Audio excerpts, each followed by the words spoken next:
What was a house rule you had as a kid that you thought was completely normal until you grew up and realized not all households followed?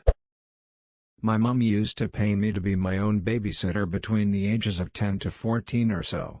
The rule was that as long as I didn't make a mess and I'd put myself to bed by the time she got home, then I got $10 in the morning. When I was really young, I had a night bell. It was this old clay bell that hung in the kitchen, and when I had to go to bed I got to ring the bell and everyone would come say goodnight and then I would go to bed.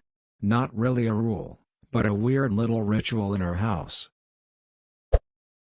My family had a thing we called the food blanket. When we'd eat casual meals, we'd lay a blanket on the living room floor and eat on it, like a picnic. My parents didn't want to get any food on the carpet. Instead of set the table, my mom would say, "Go lay out the blanket." I remember being really confused when I learned every family didn't have a food blanket. Maybe it's not a house rule, but when I was 6 my mom told me that if I behaved she would let me skip school on Saturdays and Sundays. One day my teacher said "See you Monday" and I knew.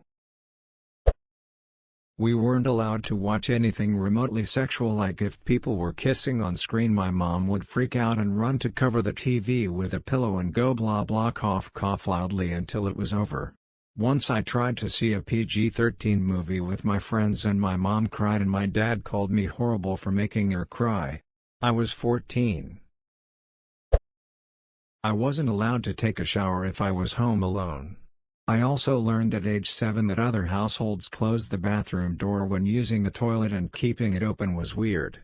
I learned that by keeping the door open at a friend's house. A friend walked by the bathroom, saw me, told their mom called my mom, and all of a sudden the new house rule was we closed the bathroom door when using the toilet.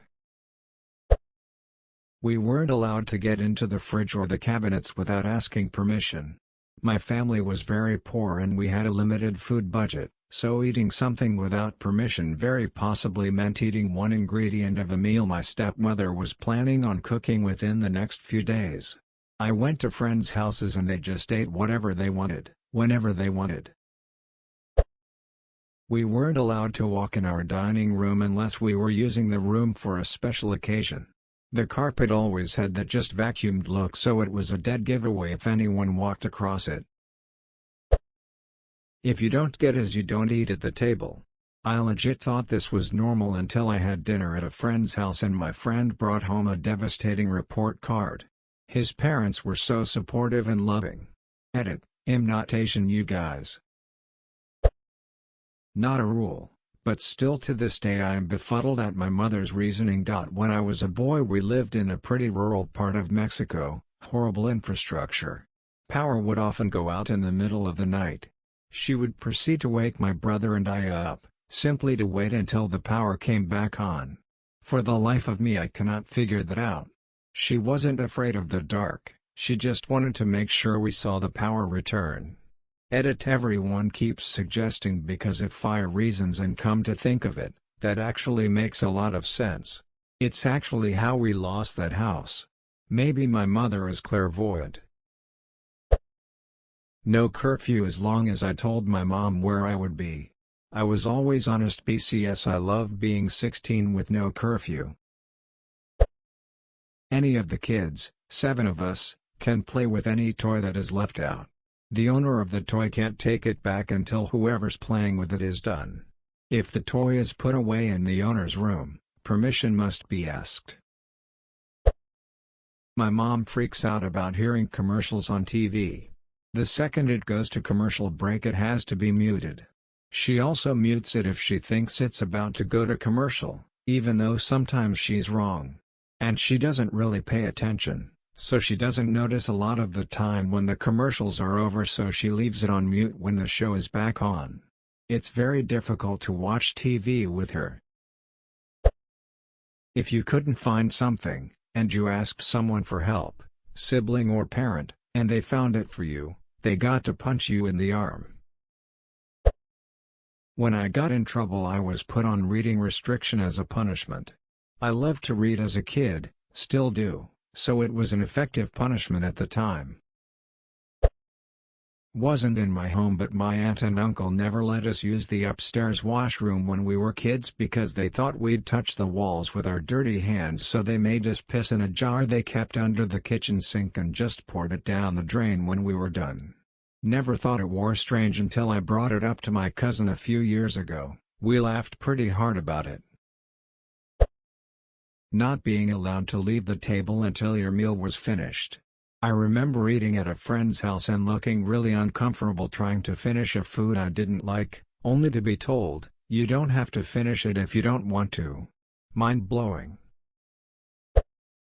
Bare skin was not allowed to touch the leather sofa. No shorts, bare feet, tank tops, etc. Also, we had to peel mushrooms. It took forever and was completely stupid. When I was sick, I couldn't be in my bed because it would make it dirty. My mom put a towel in a corner on the hardwood floor and I had to stay there until she d-ed me better enough to use my bed. My parents used a laissez-faire parenting style. No censorship whatsoever. I watched Rocky Horror Picture Show with my brother when I was 7. Pretty awkward when I brought the VHS with me to a sleepover at a friend's house. The parents were mortified. My sister and I had to read for 30 minutes after school. My parents weren't even home, but we would tattle on each other. Another rule was, I couldn't tell anyone when a certain uncle was staying with us because he was dodging an arrest warrant. Edit: this is my most popular post. To clear a few things up, my uncle isn't a pedophile or a violent offender. He's an addict and a thief. Also, my sister and I weren't taught to snitch on each other, we were just enemies. Looking back, we could have gotten away with a lot if we'd teamed up. Edit 2, my first coins. Thank you, kind stranger Reddit 3, and Silver. Thank you, wise oracle. My dad made a rule that I had to kill 7 flies a day during my summer break. First thing upon coming in the house, you have to change into clean pants and wash your hands. Guests were exempt from the pants rule but not hand washing. If you took your shoes off while you were out, you had to change your socks as well. Tape half the house off in winter. If I told my parents I was leaving at a certain time, I had to leave at that time. Let's say I told my parents I would leave a party at 9. I couldn't leave at 8:50, or I'd get yelled at grounded. I couldn't leave at 9:10, or I would get yelled grounded. Same thing went for when I was leaving my house to go somewhere. We weren't allowed to eat anything without first asking. Even a glass of water, we were required to ask first. When my boyfriend and I started dating, I would ask his parents if I could eat or drink something if I was hungry or thirsty, and it was a hard habit to break when his mom told me I could literally eat or drink anything, other than the alcohol. It was so weird to just go into the fridge or pantry without permission. I sometimes have to fight the urge to ask my BF if I can eat our food in our apartment. When I went to my parents' house over Christmas, I was reprimanded for getting an apple without asking first. It's just all so weird, but it used to be so normal. I was not allowed to clear my plate when eating. I had to always leave some food on the plate. If I wanted to eat that much, I had to go get a little more to leave on the plate. The exact opposite of what most people have as a household rule. Edit: for those confused, I clarify in comments below. I super enjoyed all the new cultural knowledge. Am going to bed. Smile. Our bedtime in high school was 9 p.m. We weren't allowed to eat any food past 7 p.m. We had family council every Sunday night after dinner. We would sit and say good things that happened that week, share our grievances if we had any, we always did, make a dinner menu, and assign chores. Frankly, it was stellar parenting. Though, if I mention it to my mother now, she will brag about it for a solid 20 minutes before we can move on. Edit: thank you, magical human who gave me gold.